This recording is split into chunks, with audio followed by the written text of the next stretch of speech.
É uma coisa estranha, no entanto, mencionou que a guerra terminará quando os EMOASA terminarem o seu apoio ou cooperação com os serviços de inteligência ucranianos, mas levanta uma boa questão sobre por que tudo isso tem de ser pressionado sobre a Ucrânia para começar. Porque grande parte disto deveria constituir um acordo entre a Rússia e os Estados Unidos, porque, bem, já sabemos, como foi confirmado no New York Times, assim como no Washington Post, que no dia após o golpe em 2014, foi quando os IWA começaram, ou a CIA e o MI6 começaram a trabalhar com os serviços de inteligência, tendo instalado um novo chefe de inteligência na Ucrânia e começaram a reconstruir os serviços de inteligência do zero como um instrumento contra a Rússia. Quero dizer, eles já admitiram tudo isso. Admitiram até que ponto perderam o controle sobre o governo ucraniano também, assim parece. E também está confirmado que esta foi uma das principais razões pelas quais a Rússia decidiu invadir em 2022, dado que os serviços de inteligência do CERELA e do Reino Unido se tinham entrincheirado tanto na Ucrânia. Contudo, é bastante peculiar que neste plano de paz, composto por 28 pontos, seja mencionado como um plano de paz entre a Rússia e a Ucrânia. No entanto, após Boris Johnson e Marco Rubio terem confirmado que isto é, na verdade, uma guerra por procuração, ainda assim esta continua a ser uma limitação fundamental. O mesmo ocorre com a adesão à NATO. Já mencionei isto várias vezes. Por que a Ucrânia deve ser forçada a assinar um acordo comprometendo-se a não aderir à NATO? Penso que os russos teriam mais confiança se esta proposta viesse diretamente dos Estados Unidos, pois a Ucrânia pode alterar a sua posição no dia seguinte. Portanto, por que não garantir um acordo com os Estados Unidos? É verdadeiramente peculiar a forma como toda a diplomacia está a funcionar neste contexto específico. Sabe por que motivo os Estados Unidos estão a insistir tanto em sustentar esta ideia, toda esta pretensão de serem o mediador principal? Não somos ouvintes muito bons.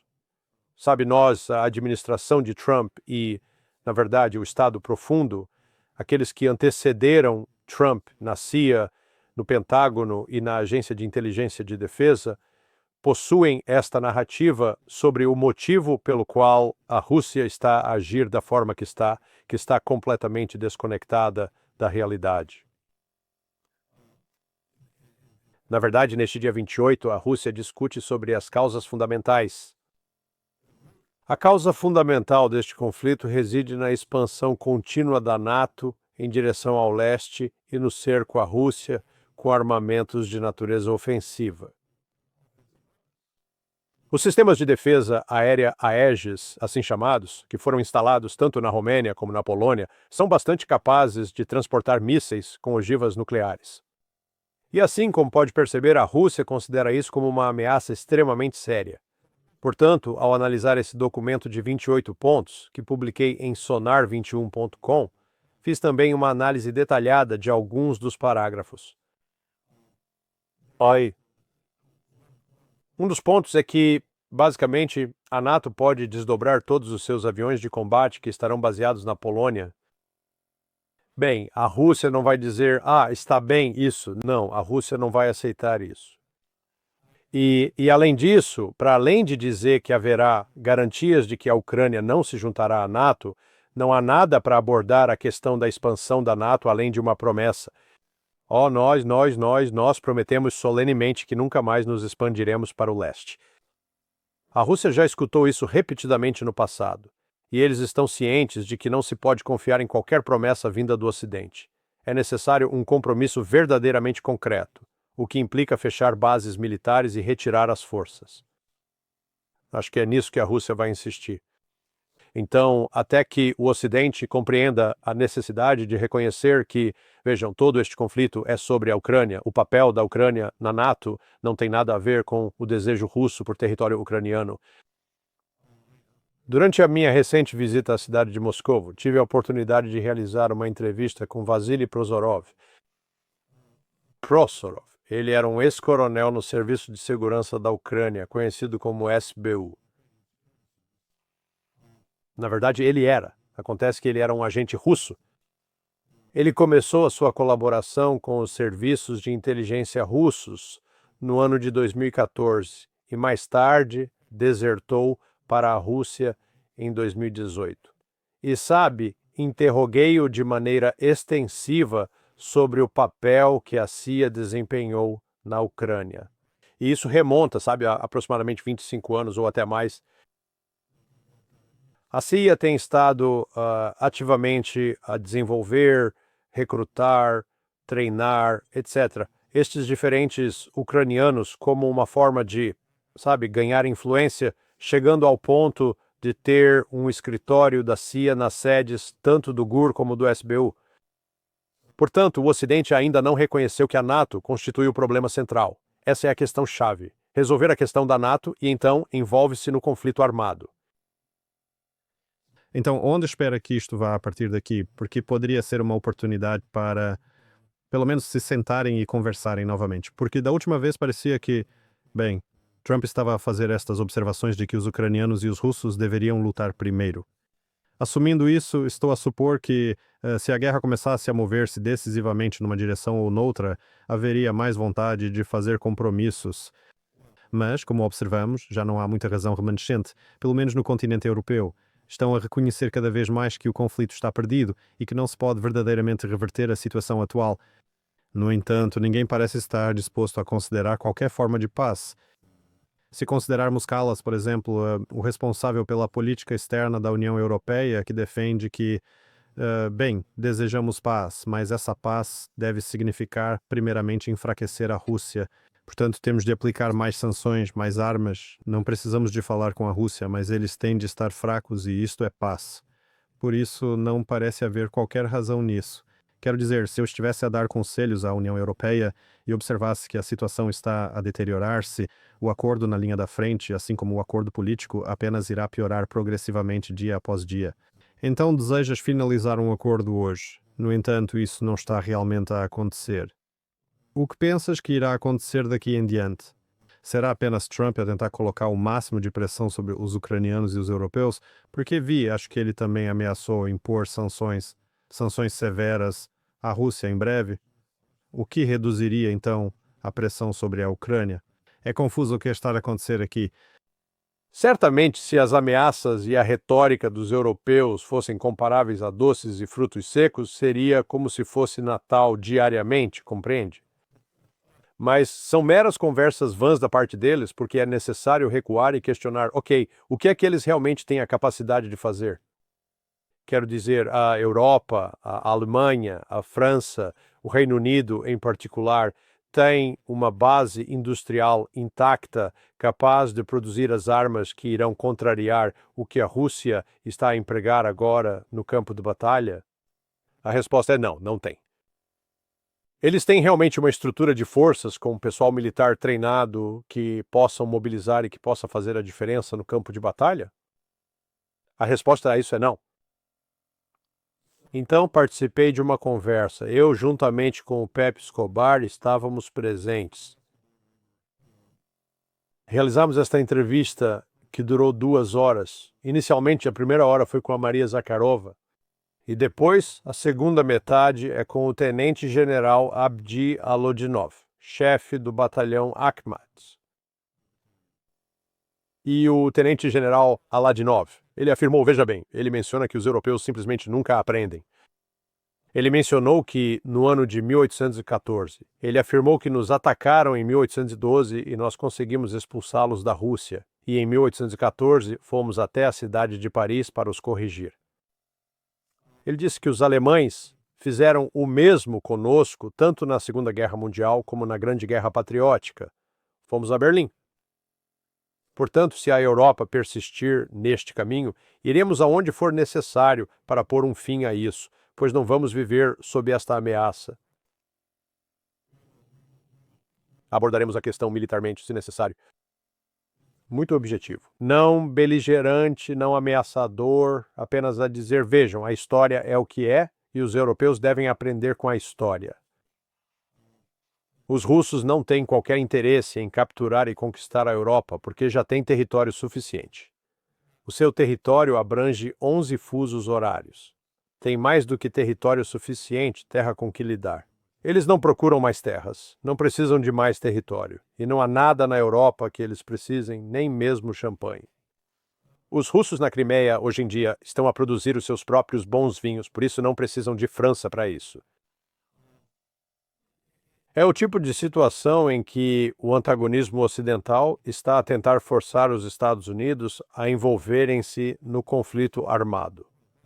É isso que eles consideram ser a única estratégia que poderá ter sucesso. Se os Estados Unidos se envolverem, então talvez tenham uma oportunidade.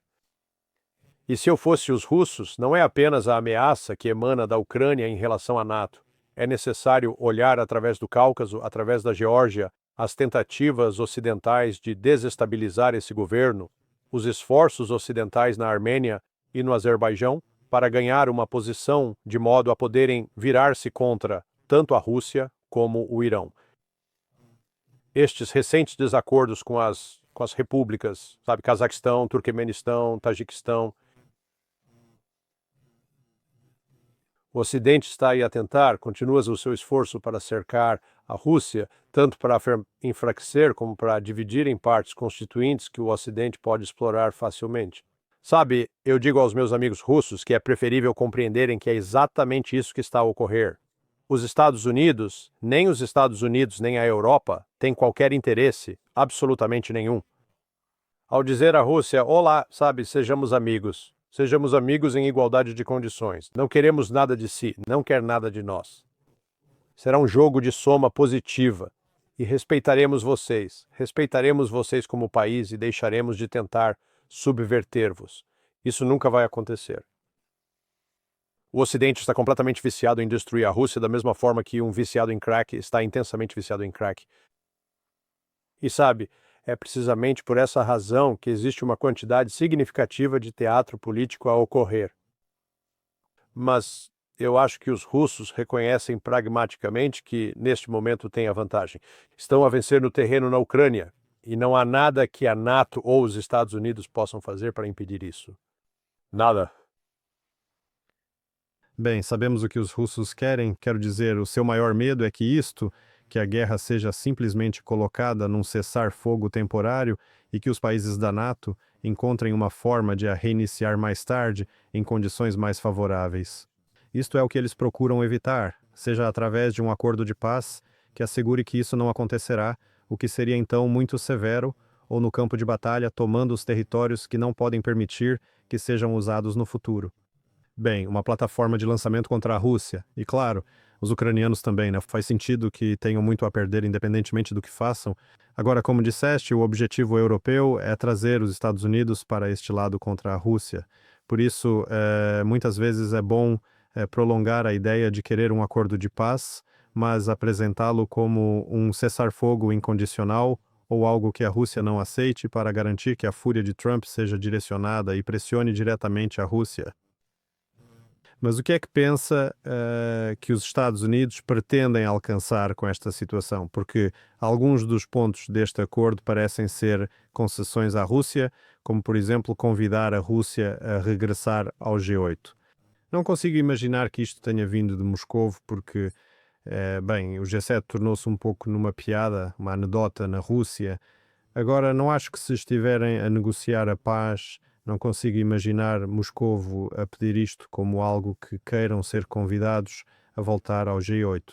Quero dizer, se fossem convidados, evidentemente enviariam Lavrov ou outra pessoa, mas eu realmente não consigo. Parece que isto foi introduzido pelos americanos. Os europeus não querem os russos lá. Os russos não parecem interessados em voltar. Então, isto é americano. Isto parece uma entrada americana. Será este um esforço para integrar a Rússia no sistema unipolar ou qual é o raciocínio por trás disto? Então deixe-me perguntar-lhe, Tisto, existe uma liga profissional de hóquei na Noruega? Sim, acho que sim. Não sigo o desporto. Está bem, então vamos utilizá-lo como um exemplo. Vamos supor que existe uma liga profissional de hóquei no país da Noruega. Mas eles não são muito bons. E tu és uma das equipas lá. Contudo, agora foste convidado a integrar-te numa liga europeia de hóquei, que é, como sabes, significativamente maior e consideravelmente melhor. E agora é o seguinte. Olá, Glenn. Se aceitares isto, podes voltar e fazer parte desta liga de hóquei norueguesa. E você diz, por que é que eu iria querer fazer isso? Sou membro da Liga Europeia. Então aqui estão os Estados Unidos da América a propor à Rússia, sim, vamos permitir que eles regressem ao G8. Porque nos dias de hoje, os BRICS detêm um produto interno bruto que é superior ao de todas as nações que compõem o G7. Os BRICS controlam mais recursos naturais do que todas as nações do G7. Sim, voltem e juntem-se a uma organização perdedora. Quero afirmar que os russos provavelmente devem rir-se disso. Quero dizer, é realmente ridículo. Mas isso reflete a ilusão por parte da equipe de Trump, quem quer que tenha elaborado este plano. Garanto-lhe, provavelmente Scott Bessent acredita verdadeiramente, o secretário do Tesouro acredita realmente nisso. Homem, a Rússia quer mesmo juntar-se ao nosso clube porque somos tão poderosos, tão economicamente fortes que eles não conseguem resistir, eles sentem-se excluídos. E um dos outros elementos presentes nesse plano é: bem, começaremos por considerar a possibilidade de aliviar gradualmente algumas das sanções. Sabe, a posição da Rússia é afirmar não, eliminem todas as sanções neste momento, de imediato. Outro elemento na proposta. Vamos pegar nesses ativos congelados que tiramos da Rússia e dar 100 mil milhões de dólares à Ucrânia para ajudar a reconstruir o país. A Rússia diz que não vai aceitar o nosso dinheiro. Se gastarmos na Ucrânia, decidimos nós, não vocês. Quero dizer, há questão após questão como esta ao longo destes 28 pontos, mas é por isso que digo que foi escrito da perspectiva do Zexmel. Reflete a compreensão do Zashiro sobre o conflito ou a falta de compreensão do conflito. Mas a Rússia vai sentar-se para discutir o assunto. Eles não vão dizer, sabe, lemos o documento. Não há nada para discutir aqui. Não, eles vão discutir o assunto. Se nada mais, as discussões estão a decorrer há 6 meses e a Rússia continuará a expandir o seu controle territorial na Ucrânia, e então a situação militar para a Ucrânia e para a NATO será ainda pior do que é agora. Bem, a minha pergunta final sabe, se observar a sua bola de cristal, como é que este jogo diplomático irá evoluir no futuro? Porque, bem, como mencionou, é algo complexo. Existe uma oposição significativa por parte de Zelensky e dos cidadãos ucranianos, e alguns destes pontos também aparentam ser. Sim, já cruzaram algumas das coisas que a Rússia também aceitaria. E acho que tinha razão em relação ao dinheiro, especialmente porque está a legitimar o roubo, não só a tomar o dinheiro, mas depois a entregá-lo à Ucrânia. Mesmo que ocasionalmente consideremos que nos persuadimos de que Putin é um autocrata e pode agir conforme a sua vontade, quero dizer, ele necessita de algum respaldo do sistema político na Rússia. Acho muito difícil vê-lo apresentar este acordo. Vai ser muito difícil para alguém aceitar. Mas, novamente, como começaste a mencionar, isso abre um espaço para manobra. E acredito que isto é algo pelo qual Trump se tornou notoriamente conhecido. Independentemente do que ele faça, se está a propor uma Riviera em Gaza ou qualquer outra coisa, ele parece sempre desejar causar um grande impacto para se dar algum espaço adicional de manobra e agitar um pouco as coisas. Não tenho a certeza se é isso que ele pretende aqui, mas o que vê acontecer daqui para frente? Bem, a Rússia está aberta a possibilidades. Eles gostariam de estabelecer uma relação normalizada com Washington. Normal, nos termos da Guerra Fria. Normal, com diplomatas nas capitais uns dos outros. Voos diretos permitiam ir para Moscovo desde Nova York ou Washington, D.C. Então eles mantinham diálogos, não estavam em concordância, por amor de Deus. Porque existiam diversas áreas onde o conflito quase se transformou em uma guerra quente. Combatíamos a expansão soviética, como havíamos na América Central, em Angola e no Afeganistão, e os soviéticos combatiam o que viam como subversão dos Smeshchewa, tentativas de infiltrar e destruir a Rússia. Era esse vai e vem. No entanto, com todo esse vai e vem, ainda assim falavam. Mesmo durante a crise dos mísseis de Cuba, tinham um embaixador lá na 16th Street, na altura, mesmo a norte da Casa Branca, com quem podiam falar. Atualmente não possuímos isso. Existem várias ações bastante simples que Donald Trump poderia implementar para colocar as relações diplomáticas num percurso mais normalizado. Em primeiro lugar, restabelecer os voos diretos entre os Estados Unidos e Moscou e vice-versa. Isso ainda não foi realizado. Devolva a propriedade que Barack Obama apreendeu ilegalmente aos russos, devolva a eles e levante esta proibição que permite aos russos viajar apenas 25 milhas a partir de Washington, D.C. Quero dizer, raios, isso nem sequer. Mal chega ao norte do condado de Montgomery, em Maryland, ou ao condado de Farquhar, na Virgínia. Mas não fizeram isso, e acho que há uma frustração real. Maria Zakharova falou sobre isso e estava genuinamente frustrada com a situação. É como ouvir as palavras, mas não ver as ações. Portanto, a bola está realmente no campo de Donald Trump agora para decidir se vão tentar normalizar as relações com a Rússia. Agora, o problema é que, assim que ele fizer isso, há um elemento no Partido Democrata e dentro do Partido Republicano que o vai acusar de ser um traidor, de vender-se aos russos, de render-se aos russos, de não ser suficientemente duro com ela e assim por diante. É como se este grupo neoconservador em Washington, D.C. estivesse tão profundamente enraizado e tivesse as suas garras firmemente cravadas nos think tanks, garras nos meios de comunicação social, garras no complexo industrial militar, que não estão dispostos a permitir a normalização das relações com a Rússia, porque há demasiado dinheiro a ser ganho com a continuação deste conflito. Porque se retirarmos a Rússia como inimiga, isso vai justificar triplicar a produção de mísseis Patriot, etc. Então, sabe, contra quem é que os Estados Unidos vão? Como justificamos um orçamento acima de $1 trilhão? Portanto, é uma questão econômica e, sabe, esta corrupção, estes 100 milhões de dólares, é uma ninharia. Sim, houve 100 milhões de dólares de corrupção no setor energético, mas o valor real do dinheiro que foi desviado dos contribuintes do ZECUA e parte dele para os bolsos de membros do Congresso do ZECUA, Câmara e Senado, estamos a falar de mais de 48 mil milhões de dólares. E isso está a ser investigado agora, mas sinceramente porque algumas das pessoas que receberam esse dinheiro são membros proeminentes, republicanos e democratas proeminentes, não vejo a investigação a ir a lado nenhum para responsabilizar alguém. Novamente, é demasiado dinheiro que foi ganho. Portanto, os Estados Unidos, neste momento, não têm qualquer incentivo financeiro para procurar a paz com a Rússia. Sim. Parte do meu otimismo, no entanto, é que, como disseste, pelo menos há alguma conversa que as pessoas costumavam ter, pelo menos durante a Guerra Fria, falávamos uns com os outros. E penso que parte da loucura na Europa se deve ao facto de já não falarmos com o adversário, não há diplomacia. Essencialmente, qualquer acordo que os russos apresentem ou os americanos como este, a resposta principal é organizada em torno disto. Bem, a ideia básica é que não podemos fazer quaisquer concessões, pois qualquer concessão é uma recompensa pela agressão russa.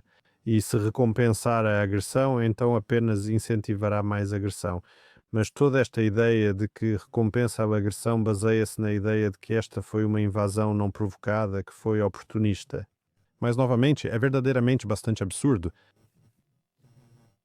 A informação é avassaladora de que isto não foi de forma alguma não provocado. Mas dado que não temos qualquer contacto com a Rússia, nenhuma diplomacia, a proibição dos meios de comunicação, não pode haver qualquer entendimento mútuo. Portanto, pelo menos se isto obrigar as pessoas a sentarem-se e a conversar, pode ser algo. Quero dizer, os europeus agora continuam a repetir a outra linha de que, bem, não pode haver nenhum acordo sem envolver a Ucrânia e os europeus. Claro, né, os europeus não querem sentar-se e falar com os russos, por isso é bastante ridículo. Mas talvez isto pudesse desencadear um esforço diplomático mais abrangente, ou mais provavelmente, evidentemente, creio que somente os Estados Unidos e a Rússia irão desconsiderar os europeus, mas não é. Não sei, vejo muitas falhas. O facto de nenhum lado parecer aceitar este acordo é, claro, uma falha importante, mas pelo menos há alguma razão para otimismo. Novamente, se algum caminho diplomático foi reavivado, embora deva dizer que também acho que esta guerra será mais provavelmente resolvida no campo de batalha, mas, novamente, espero estar errado. Bem, sim, mas acredito que tens razão. Serás provado como um verdadeiro profeta. Veja, há um fosso crescente e cada vez mais amplo entre a liderança europeia e o povo europeu. O eleitor médio na Alemanha não vai a Friedrich Merz e diz: o homem, sim, vai buscar esses russos. O mesmo acontece na Polônia, o mesmo em França, o mesmo no Reino Unido. Assim, há uma completa desconexão da realidade entre as pessoas e os decisores políticos. E, francamente, começa-se a ver que nos Estados Unidos a base de apoio de Trump está a desintegrar-se rápido. A sua política de América em primeiro lugar é verdadeiramente acreditada por diversas pessoas, e elas percebem Trump como traindo essa política de maneira geral, traindo-a não apenas na Ucrânia, mas também em relação a Israel em particular e igualmente com a Venezuela. Ao invés de promover a paz, ele é percebido como alguém que incita a guerra. Consequentemente, ele não se encontra numa posição política robusta. O que torna os Estados Unidos tão perturbadores em toda esta situação é que os elementos abastados que estão a lucrar com a guerra possuem todos os incentivos para perpetuar, independentemente do imenso dano que irá causar aos próprios Estados Unidos. Sabe, já estamos gerações atrás em certas categorias de armamento em relação à Rússia, e os ventos políticos na Rússia estão a exercer pressão para que se movam em direção ao leste. Sabe, eu passei um período significativo de qualidade com Sergei Karaganov, e Kataganov, nos seus escritos, tem sido um dos mais proeminentes defensores de. Mova-se para o leste, para a Sibéria, para a Ásia, reconhecendo que esse é o futuro da Rússia. Por que razão a Rússia necessita da Europa? O que é que a Europa tem para oferecer a indivíduos com cabelo azul e verde e comportamentos sexuais considerados estranhos? Eles não têm recursos dignos de menção. Não estão a criar algum produto ou tecnologia milagrosa que a Rússia precise. Quer dizer, é mesmo. A Europa assemelha-se um pouco àquele parente que tens, que é alcoólico, está desempregado e deseja vir residir contigo. Sabe, quem é que realmente necessita do drama? Então, sabe, a Rússia é um país que, acredito, reconhece que o seu futuro está alinhado com a China, com o Irão, com a Indonésia e com o Sul Global, e já não está intrinsecamente ligado à Europa, e esse barco já partiu. Sim. Publiquei um livro há uma década intitulado A Estratégia Geoeconômica da Rússia para a Grande Eurásia, e, na verdade, Sergei Karaganov escreveu o prefácio e deu-me um emprego no seu departamento em Moscovo, que se foca precisamente neste assunto. Bem, novamente, a tese do meu livro era basicamente a mesma. Todos os incentivos sistêmicos indicavam que a Rússia começaria a direcionar o seu poder militar para o Ocidente como dissuasor, enquanto todos os seus instrumentos econômicos de poder, como a cooperação tecnológica, cadeias de abastecimento, corredores de transporte, moedas, bancos de desenvolvimento e sistema de pagamentos, estariam a apontar para o leste. Acredito que é nesta direção que eles estão a seguir. E não é. Mais uma vez, não se trata de um documento de desejos, é só um livro, apenas um argumento sobre onde estão os interesses estratégicos da Rússia, e acho que só, infelizmente, na Europa ajudamos a moldar esses incentivos para a Rússia. Mas, na realidade, é verdade. Eu acredito que muitos equívocos significativos foram cometidos. Permita-me interrompê-lo por um momento. Insira um link no seu vídeo para esse livro. As pessoas deveriam adquirir esse livro. Mais uma vez, vamos alterar o seu nome. Tornar-te-ás Glenn, o profeta. Não, quero dizer sim, foi muito inteligente da sua parte ter visto isso. Muito antes de muitos observadores. Bem, naquela época, muitos eram críticos à ideia de que a Rússia e a China cooperariam, pois todos achavam que iriam conflitar na Ásia Central. A ideia de que eles teriam um projeto numa iniciativa comum para desdolarizar foi tratada como ficção científica. Então Sim, muito disso deveria ter sido previsível, mas aqui estamos. De qualquer forma, vou deixar esse link. Portanto, vá. Isso quer dizer que é bom no seu trabalho? Bem, obrigado. E sim, então vai encomendar o meu livro e eu deixarei um link na descrição. Sim, claro, sim. Obrigado, Larry, e sim, tenha um bom fim de semana. Bem, amigo, sempre bom.